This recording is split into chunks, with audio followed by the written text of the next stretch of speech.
ইমরানকে পুলিশে নিছে, সবাই এটা জানেন, কিন্তু কেন যে নিছে এটা কেউ জানেন না। কিন্তু না জেনে অনেক মন্তব্য করতেছেন, অনেক খারাপ কথা বলতেছেন, বাজে বাজে কথা বলতেছেন। কিন্তু একটা বার ভাবার দরকার যে লোকটাকে কেন নিছে। তো আমি আজকে লাইভে আসলাম সরাসরি ইমরানের বিষয়টা শেয়ার করতে। আসলে আমি এই বিষয়ে কিছু বলতে চাচ্ছিলাম না, কিন্তু কিছু কিছু দর্শক আছে যে ওরা ভাবে যে বিষয়টা হয়তো আসলে সত্য ঘটনা, কিন্তু সত্য কিনা মিথ্যা সেটা একমাত্র আমরা জানি, ইমরান জানে, আমার পরিবার জানে, আমার আত্মীয় স্বজন জানে নাকি। কিন্তু আপনারা আমার এত ভালোবাসার মানুষ হয়েও আপনারা আমাদেরকে ভুল বুঝতেছেন, খুবই খারাপ লাগে বিষয়টা। তো কথা হচ্ছে, আমি যে বিষয়টা বলতে আসছি, তো আমাদের সাথে প্রিয়া নামে এক মেয়ে আমাদের সাথে ভিডিও করছিল অনেকদিন হয়েছে, প্রায় 2 মাসের মতো আমাদের সাথে ভিডিও করছে। তো প্রিয়া এসে বলতেছে ইমরানকে যে তোমার সাথে মানে ভিডিও, ওর ইচ্ছা ভাইরাল হওয়ার খুব ইচ্ছা, প্রিয়া যে মেয়েটা ওর ভাইরাল হওয়ার খুব ইচ্ছা। তো আমরা যেহেতু ভিডিও করি, তো ওই ভাবছে যে আমরা যেহেতু ভিডিও করি আমাদের লোকে ভিডিও করলে ওই হয়তো ভাইরাল হইব এরকম। তো এইভাবে আমাদের লোকে ভিডিও করছে। আমার তো ভাই আপনারা আমাকে সবাই ছিলেন, আমি একজন সরল সোজা মানুষ, বুঝছেন। আমি হচ্ছি গ্রামের মানুষ, সরল সোজা, আমার যে যেটা বোঝায় আমি এটাই বুঝি, আমার মধ্যে কোনো হিংসা বা অহংকার কোনো কিছুই নাই, বুঝছেন।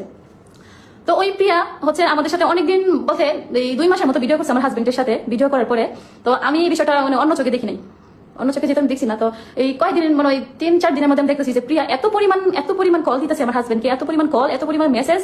তারপর আমি ইমরানকে জিজ্ঞেস করি যে কি ব্যাপার, তোমাকে এত কল কেন দিবে প্রিয়া, এত কল এত মেসেজ কেন দেয়, কারণ কি দেওয়ার। ইমরান বলে কি যে ওই ভিডিও করার জন্য নাকি কল দেয়। আর ইমরান আমাকে এটাও বলছে যে ওই মেয়ে আমার এত কল দেয় কিন্তু আমার বিরক্ত লাগে এই কারণে, আমার বউ বাচ্চা আছে, আমার ব্যবসা বাণিজ্য আছে, 10টা মোবাইলের দোকান আছে, এগুলো নিয়ে আমি সারাদিন পেরাই থাকি, এইগুলো নিয়ে সে ব্যস্ত থাকে। তো ওই মেয়ে যখন ডিস্টার্ব করে তখন কেমন লাগবে, সারাদিন ওই প্যারাত থাকে, সারাদিন ওই ব্যস্ত থাকে, বুঝছেন। তো ওই মেয়ে কি করছে, এই কল দিতে আছে। পরে আমি কল রিসিভ করতে ওই কাটে দিছে। কি ব্যাপার, ওই তো আমার সবসময় সালাম দিয়ে কথা বলে, হঠাৎ করে কল কেটে দিল আজকে। তারপরে ওর মোবাইলটা হাতে নিলাম, নিয়ে আমি ওর আইডির ভিতরে ঢুকলাম, ঢুকে দেখি যে প্রিয়ার সাথে মানে মেসেজ করছে, মানে যত মেসেজ প্রিয়া উল্টা পাল্টা নেগেটিভ মেসেজ, যে কালকে শার্ট পরে আসবেন, আপনাকে আমার ভালো লাগে, এই আজকে আমার আবার জ্বর উঠেছে, এটা সেটা, মানে যত ওর কাহিনী সব, ওই কখন কি করতেছে, কখন খাইতেছে, কখন কই যাইতেছে, মানে কি বলবো, সব আইসা ইমরানকে বলে, ইমরানকে শেয়ার করে। কেন তুই কি বই না ইমরানের বউ, না ইমরানের বউ আমি, ইমরানের বউ হচ্ছে আমি, যদি কোনো কিছু শেয়ার করা লাগে আমি শেয়ার করবো, তুই কে। তারপরে একটা মেয়ে কখনোই কিন্তু স্বামীর ভাগ দিতে পারে না, এটা কিন্তু আমরা সব মেয়েরাই জানি, কখনোই স্বামীর ভাগ দিতে পারে না। তো আমার কাছে এই বিষয়টা খুব মাইন্ডে লাগছে যে তুই একজন ভিডিও করস, তুই কেন বলবি যে তুমি ওই দিন শার্ট পরে আসো, এটা করো সেটা করো, কেন বলবি তুই কে। যদি ইমরানকে যদি ভালো না লাগে কোনো কাপড় চোপড়ে, এটা আমি বলবো যে তোমাকে ভালো লাগছে না, তুমি এটা করো, ঠিক আছে। তো গাইস, আমি কখনোই লাইভে আসতাম না, মানে দর্শকে এত পরিমাণ মেসেজ করতেছে যে বলে ইমরান নাকি দর্শন মামলাতে নাকি ওই তাকে গ্রেপ্তার করা হয়েছে, এটা বলা হয়েছে, কিন্তু সত্যিটা কেউ জানে না কেন তাকে ধরা হয়েছে, কেউ জানে না সত্যিটা। তো সত্যিটা বলার জন্যই আমি আসছি। তো লাইভে আরো অনেক জয়েন হন, আমি সবগুলো আজকে শেয়ার করবো, সব বিষয়ে কথা বলবো। আর আপনাদের যদি কোনো প্রশ্ন থাকে আমাকে আপনি বলেন, আমি সব প্রশ্নের উত্তর দিব। তো আমি যে বিষয়টা নিয়ে কথা বলতে চাচ্ছি এই বিষয়টা আমি ক্লিয়ার করি আগে। তো ওই মেয়ে যখন দেখতেছি যে কয়দিন ধরে একটা কল দিতেছে, মেসেজ করতেছে, তো এগুলো আমার ভালো লাগতেছে না। তারপর আমি ওই মেয়ের আরো 2 দিন আগে ওই মেয়ের কল দিছি। কল দিলে আমি বলছি যে ওই কল রিসিভ করে না, 4-5টা কল দেওয়ার পরে আমি কল দিছি, হোয়াটসঅ্যাপে কল দিছি, 4-5টা রিসিভ করছে না। তারপর একটা কল দিছি, কলে রিসিভ করছে, আর ঘুমায় কথা বলতেছে, এমন উঙ্গায় কথা বলতেছি। তো বলছি যে শোনো, তুমি আমার সংসারে কেন হাত দিছো, আমার 5 বছরের একটা ছেলে আছে, আর আমার যে সংসারটা আমি খুব কষ্ট করে সংসারটা এই পর্যন্ত নিছি, বুঝছেন। আমি যে সংসারটা এই পর্যন্ত আনছি, খুব কষ্টের একটা সংসার, আমার সাজানো গোছানো সংসার, একটা মেয়ে হয়ে কিভাবে একটা মেয়ের সংসার নষ্ট করে বলেন, এটা কিভাবে পারে একটা মেয়ে। আমার সংসারের বিষয়টা একমাত্র আমি জানি কতটুকু কষ্ট আমি করছি, আমি গরিব মেয়ে, তাই কি হয়েছে, এই জন্য কি সবাই আমাকে কষ্ট দিবে বলেন। আমি আসলে কিছু বলতে চাচ্ছিলাম না, আর এগুলো যদি না বলি তাহলে হয়তো আমাকে ভুল বুঝতেছেন, ইমরানকে আপনারা ভুল বুঝতেছেন, কিন্তু ইমরান যে এগুলো করে না সেটা আপনাদেরকে আমি কোনোভাবেই বোঝাই বলতে পারতেছি না, আর আপনারা হয়তো বিশ্বাস করবেন না, কেউ বিশ্বাস করবেন না।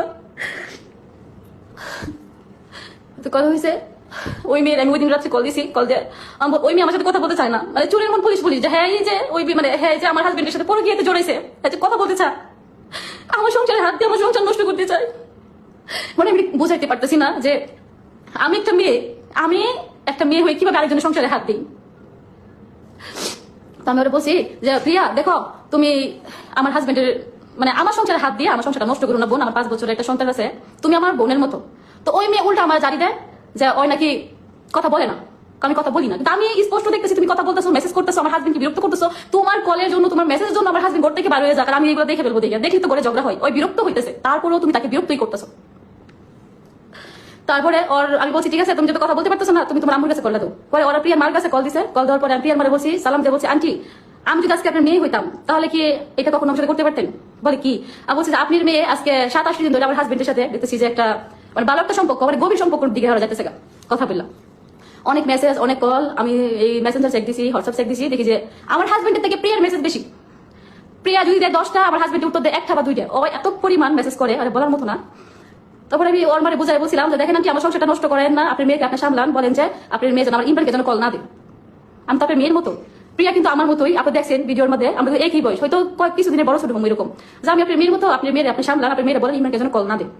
তো বলছে যে কি তুমি আমার তুমি এই কথা কেমনে বললা, এত অপমান তুমি কেমনে করতে পারছো? আমার বলে আমি কি তার অপমান করতেছি? তার মেয়ের বিষয়টা সে হচ্ছে গার্জিয়ান, তার কাছে বিচার দিচ্ছি নাকি অপমান হয়েছে। বলে আমি নাকি অপমান করছি তার মেয়েরে। তারপরে ওর একটা ভাই আছে, ওই ভাইটা বাবা খায়। আমি বাবা কি আমি চিনি না, ট্যাবলেট কি বলে এগুলো নাকি খায়, ওর সাইকো, মানে নেশা করার কি, নেশা না করতে পারলে নাকি